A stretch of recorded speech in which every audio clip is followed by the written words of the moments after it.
Você pode falar o que você quiser, achar o que você quiser em relação ao Lula. Eu mesmo tenho minhas críticas, não apenas às gestões do PT, mas até à própria figura do Lula. Mas uma coisa a gente tem que dar o braço a torcer e admitir: o Lula de fato é um grande político. É sobre isso que nós vamos falar, mas antes dá o like no nosso vídeo, se inscreve se você não está inscrito, você é muito importante aqui, gente. Ativa o sininho, senão você perde as nossas conversas. Acompanha a gente nas redes sociais, Instagram, Facebook. E confere os nossos livros no site da Amazon. Estão lá de promoção aqui para você. O Último Fim da Humanidade e o Sétimo Dia, beleza? Muito bem. De fato, o Lula é uma pessoa que tem uma capacidade de enxergar as coisas de forma holística no mundo da política. Creio que nem o Ciro Gomes tem essa capacidade de enxergar as coisas de forma tão ampla. O Moro e o Bolsonaro, então, coitados, né? São dois estúpidos que precisam de gente constantemente ali ao lado deles, orientando o que eles devem assinar, o que eles devem falar, porque um não sabe falar, o outro é grosseiro demais e por aí vai. O Lula, ao contrário da grande maioria dos políticos, ele entende determinadas circunstâncias em relação à situação momentânea da política, porque política também é momento, é a leitura do momento, é a circunstância em que a sociedade se encontra. E as circunstâncias, elas são mutáveis, né? Ou seja, as coisas estão de um jeito hoje e amanhã pode estar de outro. Por isso que a política ela é dinâmica. Hoje o Lula está com 45%, amanhã ele pode baixar, pode acontecer. Sim, pode. O Bolsonaro pode crescer? Pode. O Bolsonaro pode estar com 7% e o Ciro ir para 25% e ir para o segundo turno? Pode.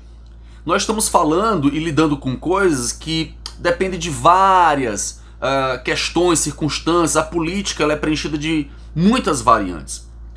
O Lula ele tem a capacidade de compreender essas variantes. Por exemplo, uma pessoa que está com 45% de preferência de voto, ele não precisa estar atacando ninguém. Percebe? O Lula é tão político que ele não ataca o Bolsonaro. Você já percebeu isso? Ele é tão político que ele não precisa ficar atacando o Bolsonaro. Ele não precisa ficar batendo no Bolsonaro. Quem está por cima da carne seca, né, como se diz aqui no Nordeste, quem está por cima, quem está no auge, não precisa ficar olhando para baixo e se rebaixando e tentando explicar, ou dando corda, ou dando palco, dando notícia para quem está embaixo. Deixa ele gritar, deixa ele se espernear. O Lula entende isso. Quem está embaixo é outra circunstância, é outra situação. E é isso que o Bolsonaro vai fazer, vai gritar, vai espernear, vai bater na mesa, vai fazer isso, vai dizer que o Lula é isso, aquilo outro e tal, tal, tal. Porque a situação dele pode obrigá-lo a isso. Infelizmente, creio que a esquerda e o setor progressista não conseguiu compreender determinadas estratégias que foram importantes que nós, digamos, tivéssemos compreendido para evitar aquilo que aconteceu em 2018, por exemplo, e que até hoje a gente sofre os efeitos. Ou seja, de estar se explicando. Você pode perceber que o Lula é uma pessoa que, e eu já gravei um vídeo sobre isso, eu vou até deixar o card aqui para vocês.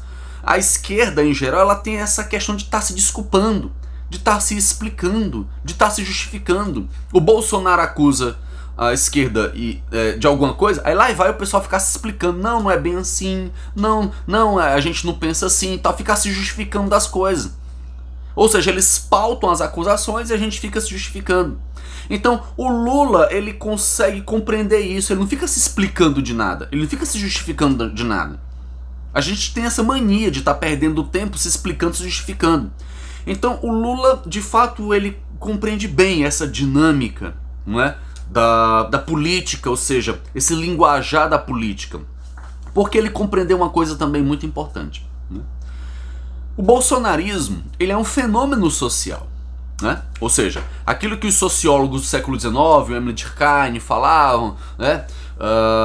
Do fenômeno social como um fato que ele acontece na sociedade, ele vai se desenvolvendo e ele pode ter seu auge e assim pode ter o seu declínio. O bolsonarismo, né, a seita bolsonarista, criada a partir desse núcleo, né, fanático, então, como todo movimento no mundo, pessoal, ele vai ter seu início, vai ter seu auge e vai ter o seu declínio.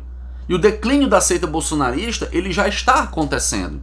Isso não quer dizer que ele vá acabar, porque os movimentos autoritários e qualquer outro tipo de movimento social no mundo, eles ganham outros nomes, outras nomenclaturas e outras perspectivas.